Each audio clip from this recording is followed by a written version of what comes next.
everyone, it's Ophelia, and today on Memory Palace Design, we're going to talk about the method of loci. So let's get started.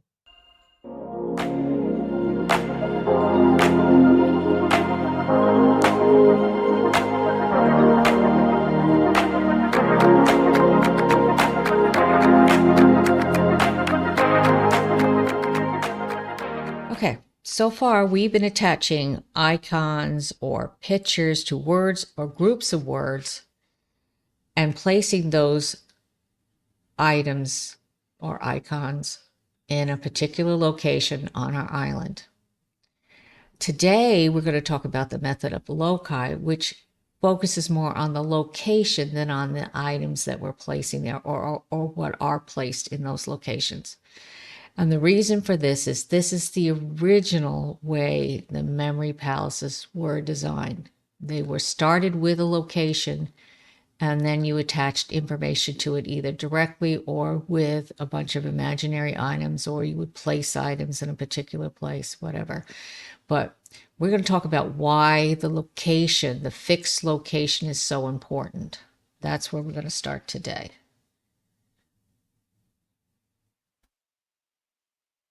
Let's talk about what we've covered so far. All right. In the last video, we talked about the difference between men and women's brains. Men compartmentalize subjects. Women connect things together. And that strong emotion combined with an event or an image gets stored more easily than other things in our memory. But still, even when it comes to these things, there are differences between men and women. So I want to cover that first before we move on to the method of loci. All right, here we have a slide about the movie Labyrinth. The labyrinth is really a maze. It's not really a lab. Labyrinths have one way in and out. This is really a maze, but it's not as pretty sounding as Labyrinth. And this is a pretty movie. It's a coming of age story for a young girl. The actress in it is Jennifer Connelly. She's very good in it. And of course, the Goblin King is David Bowie, hardly threatening, but threatening in a sexual way. So that's what that's about. And then I have down here in the right-hand corner this little worm, and this is what I want to focus on in the story. They're going back and forth. Jennifer Connelly is stuck in the maze at the beginning of the movie, and she's having a hard time. She has to make it to the center of the maze to rescue her little baby brother. And she meets up with this but she can't find her way around. And she meets up with this little worm, and he tells her which way to go. Of course, he sends her off in the wrong direction. She needs to get to the middle of the maze quickly, and he sends her off one way because he thinks it's dangerous. So he's kind of protecting her. The reason why I picked this is that here we have an example of a what could be a real wall, and we put an imaginary character in the wall. And for women, this cute little worm here is so ugly. He's adorable, and he's got a little scarf on. He's got fuzzies on his head, and you see this little character everywhere. There's crocheted versions of him, there's ceramic versions of him, there's painted versions of him. So this is a favorite movie for young girls and for women, and they remember it by crocheting this little character. There's some other characters that people do too, but anyway, my point is that he's ugly but cute. And this is an emotionally charged movie, but it's for women, and but maybe not so much for men. Maybe not. I don't know. But here, I would think that movies that men would be more interested in using characters in their blank walls, all right, and on their memory walk would be Predator, Hellboy. Sorry. Something popped up on my computer. Predator, Hellboy, or Freddy versus Jason. Right? These are the Freddy versus Jason movies are slasher movies. I don't like slasher movies. Hellboy was kind of fun. I did like Predator, but I like science fiction. So, but still, I don't know. I'd probably end up using the worm rather than the Predator. All right, but still, men like highly charged, ugly, violent things, and I would think that they would prefer these images over the tamer images that women would use. So, in one of Jordan Peterson's videos, he talks about what it is that men wish to conquer in life, and so a lot of male stories are about facing the dragon or the unknown or some scary place, right? Men want to go out and adventure and conquer the unknown. Women, he said for the longest time he couldn't figure out what it was that women wanted until he read, and we'll talk about this because it's anecdotal, but it is interesting, that women were far more interesting in taming the men who go out to conquer the unknown. So women's fantasies, and you see these in the movies, vampires, bad boys, billionaires, um, adventurers. Women want to conquer the men who want to conquer the unknown. That's a deep psychological part of our nature as men and women, and sometimes we want to think that we're different than that, and some of us are. There are a lot of women who want to go out and conquer the unknown too without any men involved, but in general this is the way that it is. Okay, so the next thing I want to talk about, are we ready for the method of Loci? Okay, so I am going to read from our Memory Palace of Matteo Ricci, the story he told to the Chinese about how Memory Palaces first began. Long ago, a Western poet, the noble Simonides, was gathered with his relatives and friends for a drinking party at the palace, among a dense crowd of guests. When he left the crowd for a moment to step outside, the great hall came tumbling down in a sudden, mighty wind. All the other revelers were crushed to death. Their bodies were mangled and torn apart. Not even their own families could recognize them. Simonides, however, could remember the exact order in which his relatives and friends had been sitting, and as he recalled them one by one, their bodies could be identified. From this, we can see the birth of the mnemonic method that was transmitted to later ages. Now, I always thought this was something missing from that. I think that this was an idea that was already well known, that location, that loci means place or location. This idea of tying some information to a particular location was helpful in retrieving that, and it was probably argued about. But after this event with the banquet hall or some similar event, it was shown that this method actually worked. And I think that's where it came from, that this event was so horrific to begin with.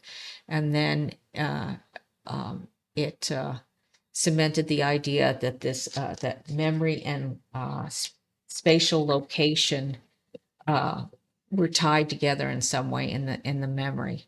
So, and that's where it started. So I think that's the missing information about that story. It just didn't start from that particular event. It was already known.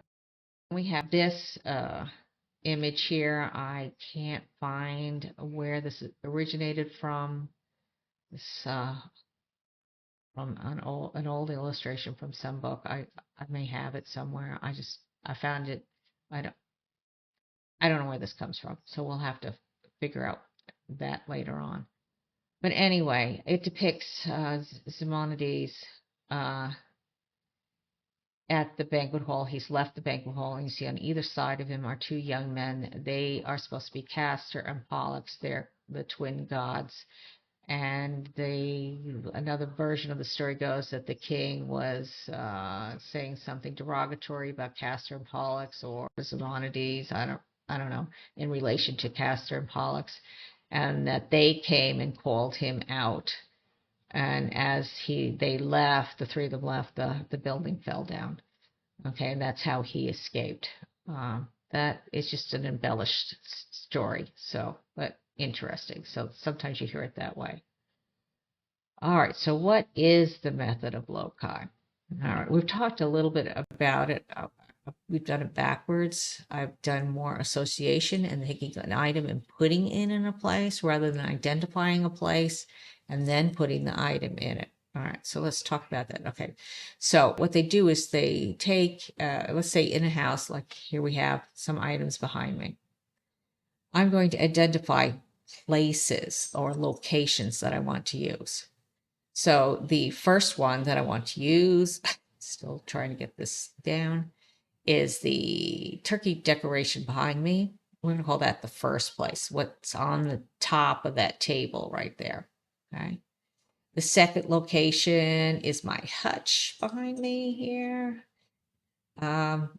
Be the whole hutch. And then above me are three items, two pictures and this barometer.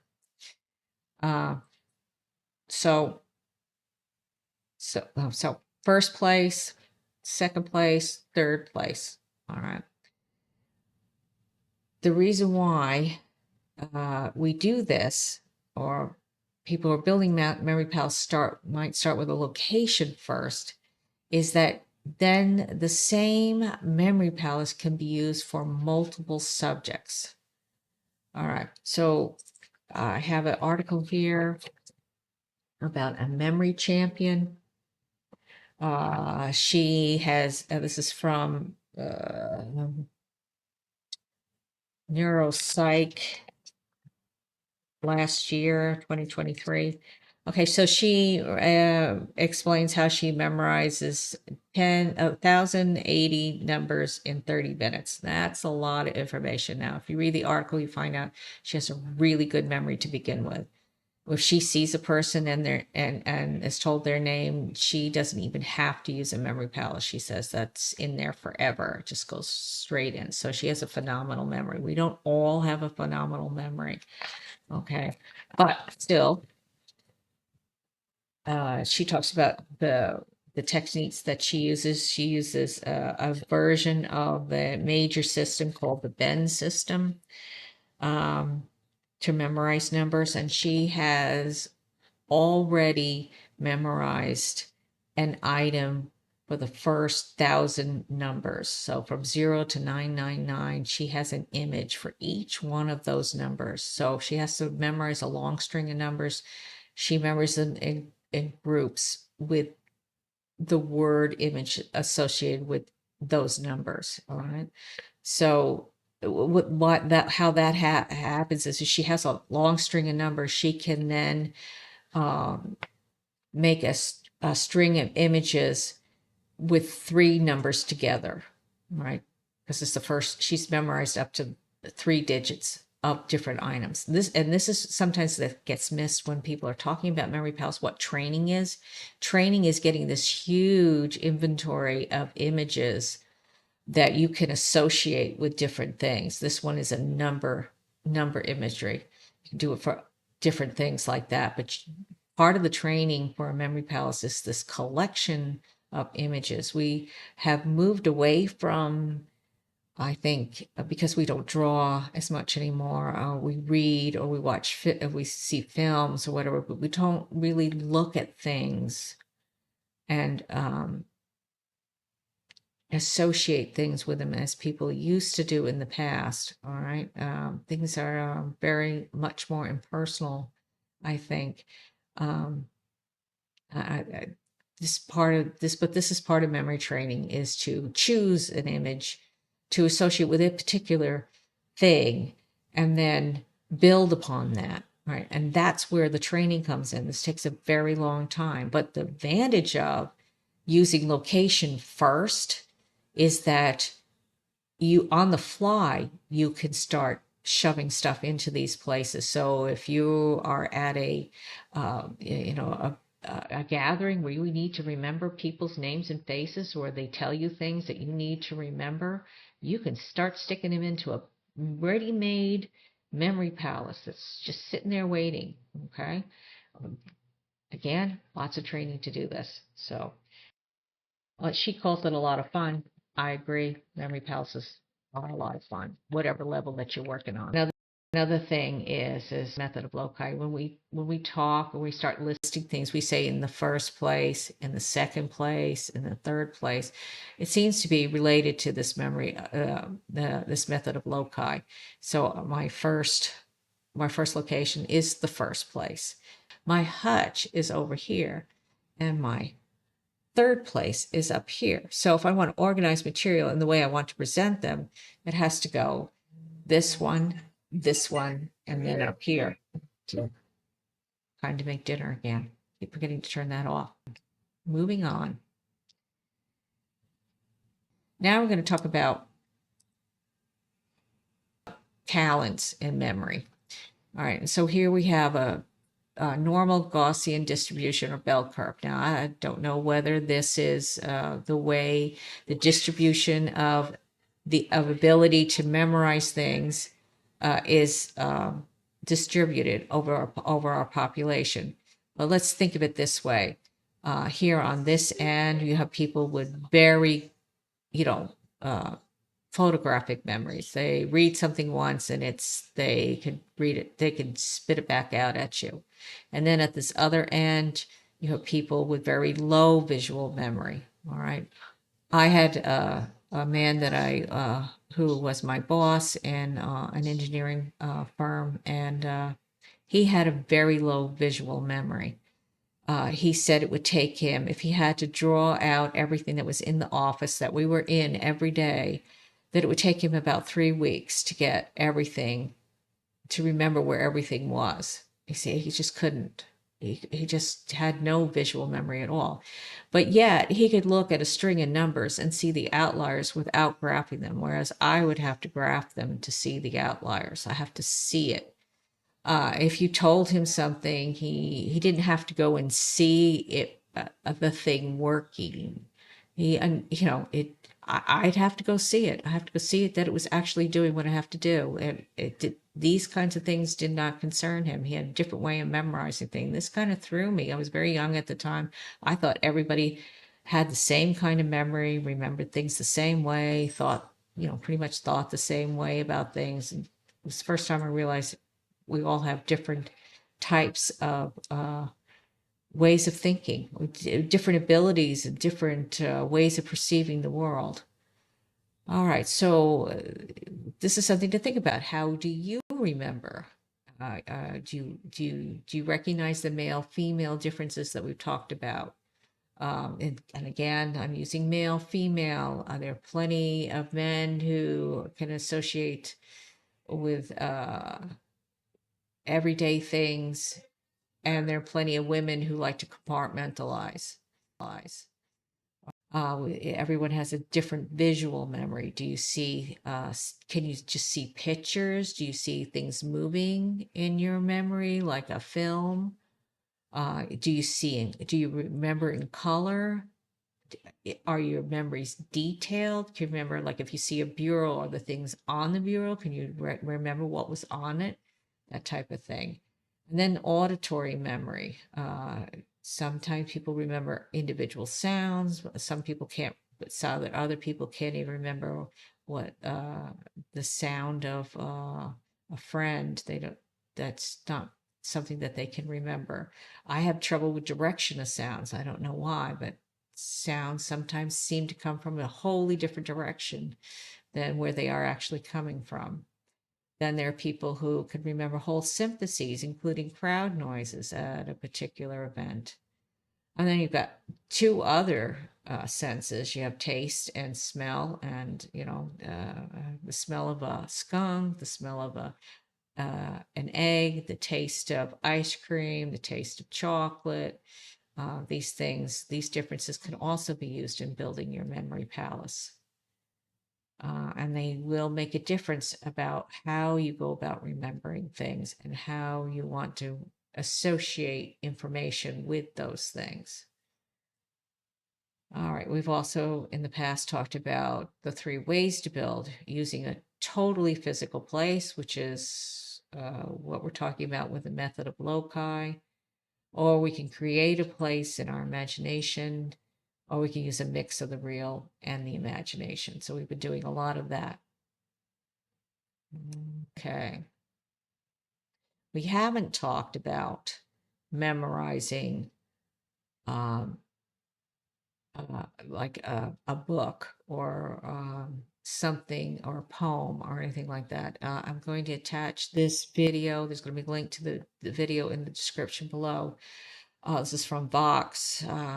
This is the author here is talking about how he memorized an entire chapter from Moby Dick. He has a very average memory. He says it's a poor memory.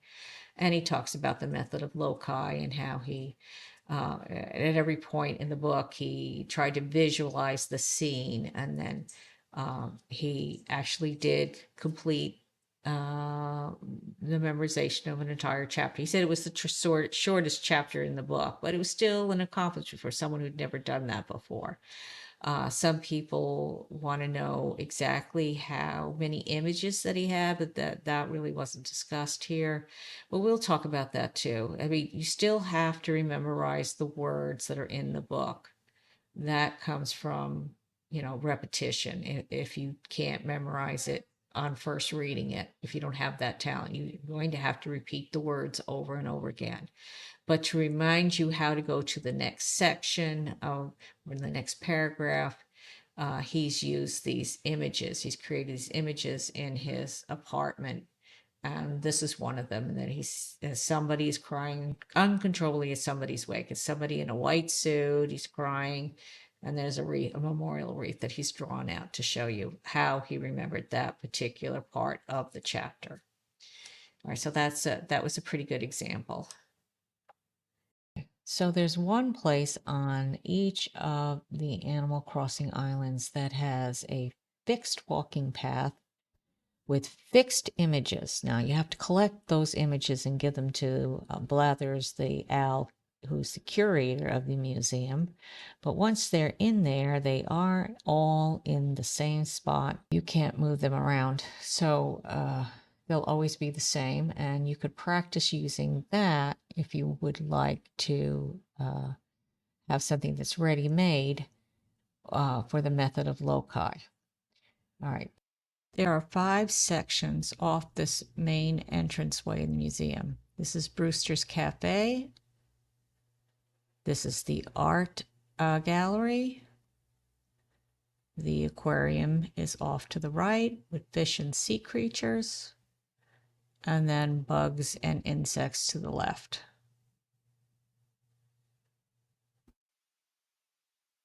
But we're going to start in the fossil section in the basement. Let's just take a look around because this is one fascinating piece of software.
So now I have created a walking path with 7 locations.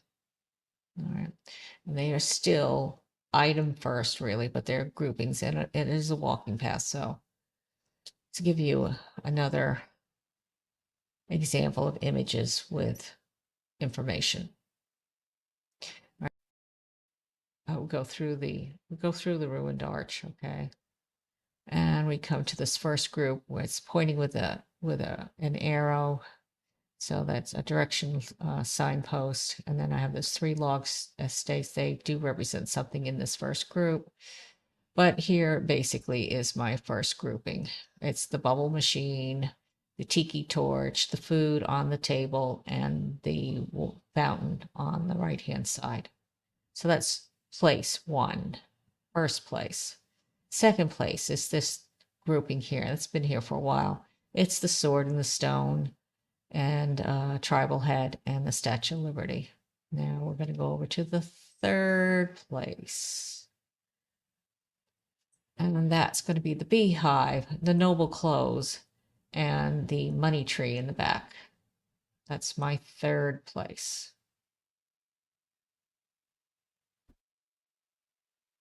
Now the fourth place is the moss ball, the planter, the floating planter, the sword, and the gold bars. That's fourth place.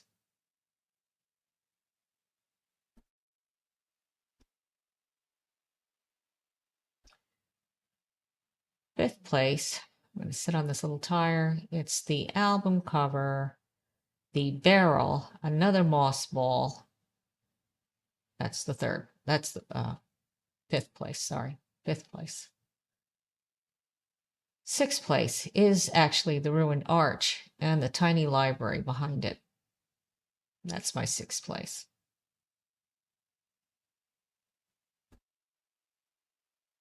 And the seventh place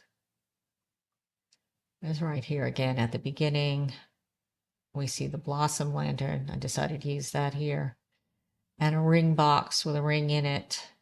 We have a spinning globe that's really more connected over to the moss ball on the other side.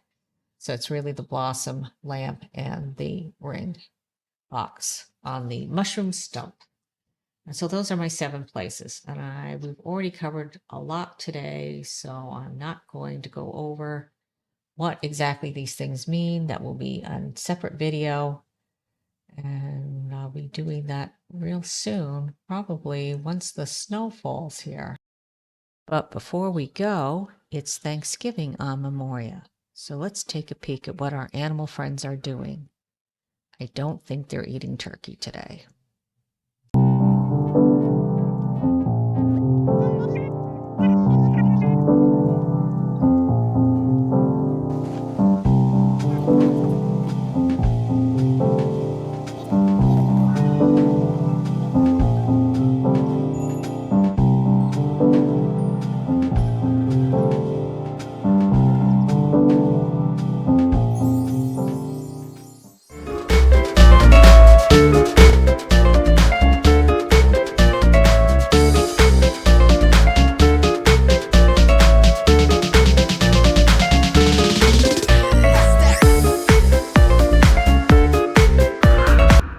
All right, that's all for now. See you next time.